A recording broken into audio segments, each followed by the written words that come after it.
ડભોઈના મંડળા ગામે Mandala premier league cricket ટુર્નામેન્ટની final match રમાઈ હતી, જેમાં ધારાસભ્ય શૈલેષ મહેતાએ વિજેતા ટીમને ઇનામ આપીને પ્રોત્સાહિત કર્યા હતા।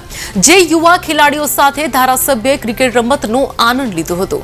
મંડળા નાઇટ ટુર્નામેન્ટ સિઝન 3માં 300 ઉપરાંત ટીમોએ ભાગ લીધો હતો। આ પ્રસંગે ધારાસભ્ય મોટા હબીબપુરા આગેવાન, ડભોઈ એપીએમસી ડિરેક્ટર સહિત ટુર્નામેન્ટ આયોજક દ્વારા આયોજન કરવામાં આવ્યું।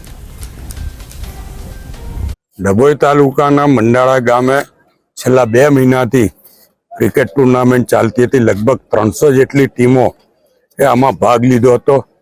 એની આજે ફાઇનલ છે, આનું ઉદ્ઘાટન કરવા હું આવ્યો હતો અને આજે ફાઇનલમાં પણ હું આવ્યો છું। અને માલસર અને મંડાળા 2 ટીમો વચ્ચે આજે ફાઇનલ ટુર્નામેન્ટ છે અને જે જીતશે એને આજે ટ્રોફીઓ એનાયત કરવાની છે। ત્યારે હું બંને ટીમોને શુભેચ્છા આપું છું। આમાં કોઈ હારતું નથી, કોઈક જીતે છે અને બીજી ટીમ શીખતી હોય છે। જે ભૂલો કરે એ બીજી વાર એ ભૂલો રિપીટ ના થાય એનું કાળજી રાખે તો એમને પણ ચેમ્પિયન બનવાનો મળે। પણ આજે એક ચેમ્પિયન બનશે ને એક રનર્સઅપ બનશે, ત્યારે બંનેને અત્યારથી જ અભિનંદન અને શુભેચ્છા આપું છું। અને આ રમત એ સ્પોર્ટ્સમેન સ્પિરિટની રમત છે, ત્યારે આવી જ ભાવના કાયમ માટે જિંદગીમાં જળવાઈ રહે એની પણ શુભેચ્છા પાઠવું।